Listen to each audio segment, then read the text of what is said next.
Kia ora, it's Ruth here in my backyard in Christchurch, and today I'm going to get some seeds planted. But with it I've got two kind of goals for this year, because I've got some things I'm not very good with planting seeds. One of them is actually planting them. I have ideas of planting seeds and think, yep, I'm going to do it, and I don't do it. I actually planted seeds for my class about 2 weeks ago at school, and I thought, yep, I'm going to do that as soon as I get home because I want them at home too. Haven't planted them yet, so the school ones are 2 weeks ahead of mine. So need to get some seeds in the ground. And number two is once they've grown, actually planting them out. I get so excited that they've grown, sometimes I just leave them. These ones here are ones I found around by the tap, and I was like, oh my goodness, my nasturtiums have even started flowering. And these lettuces have been eaten by birds, and their roots are starting to come out the bottom quite well, so I need to get these planted. So this year I'm going to try and make sure I really plant things at the right time from seed, and then make sure I plant them in the garden once they've started to grow, so that they get a really good start and they don't get stunted by being in these pots for too long.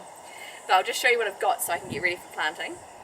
To get ready for my seed planting, I have my watering can, my seed raising mix, some old seed trays I'm going to be reusing, some pre-made tags and some other trays, the seeds I'm thinking of planting today, gloves, trowel, an empty milk bottle, I'll tell you about that soon, scissors, pens, mask, and my diary to record what I am doing. One thing I started doing last year is recording a journal, and this is just a book that I got from a stationery shop, and what I liked is it had lots of pages, and so I only started in about August last year, recording when I planted things and what I planted. And my plan is that there's going to be about 5 sections, which means this is going to span over 5 years, so I can see when I've planted things, how things have gone. What I need to start doing is recording when I harvest things, because that's what I haven't quite got. I've got when I've planted them, but not when they're ready to eat. But as you can see, for February, there's only 2 entries. I think with being summer and doing lots and work starting back and everything, I've been harvesting from the garden, but not putting anything back in, so that's why I really need to get onto it now. So I'm going to be adding some more entries to this now today, and I'm going to get my seeds in. With my seeds, I have got some white packets, which I'm quite excited about starting. These are all my seeds that I'm saving, either from friends which have given me, or ones from my garden. So today I've got some Cavaronero from my Uncle Pete. I have got some purple sprouting broccoli from my friend Mary. And then from my garden I've got some curly kale from last year, and some pansy seeds because I'd like some more pansies. I'm also planning to plant some more Brussels sprouts and carrots and more of that lettuce that I haven't planted out yet. And I think I've got spinach, yep, baby leaf spinach, and some calendula. Now, with my white packet seeds, what I have is, you'll be wondering what these are in the corner, a whole lot of old pillowcases, and what I've actually done is just put the seed pods straight in there when they were drying. And it's so much easier. What I used to do, I can show you on this one, is I'd sit at the table and I would try and open it.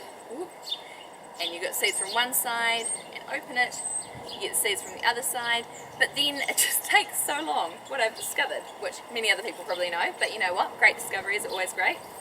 Put them in there, really easy to dry, then you just go like this, and all the seeds come out. And then I just tip them into, actually I tip them into this, a bread pan, and then it's really easy to pour into my white packets. And I got white packets because they were the only little envelopes I could find. I was wanting to find brown ones. But I've realised I actually really like the white packets because you can see really easily the sides and the seeds inside. So I'll show you these ones. And as you'll have seen, there are little bits still of the plant in here, but I'm okay with that. They are not to sell, they're just in my own garden, so that's completely fine. Now, you might have seen I had a mask. I'm really interested to know if places other than New Zealand, especially, well, Christchurch especially, has got Legionnaire's disease in a lot of their potting mixes, and on the back there are health warnings. So, interested, other countries, do you guys have Legionnaire's as well? Here's the warning, which is pretty much always open in a ventilated area, use a mask, use gloves, and make sure you're all sorted so that you don't breathe it in, because it's a really bad disease. I keep on thinking, it'll be fine, especially doing it outside, and I'm young, it seems to hit older people more, but there have been a few cases of younger people, and I know that I want to keep gardening, I don't want to get stuck with Legionnaire's, and it's quite deadly. So, masks it is for seed raising.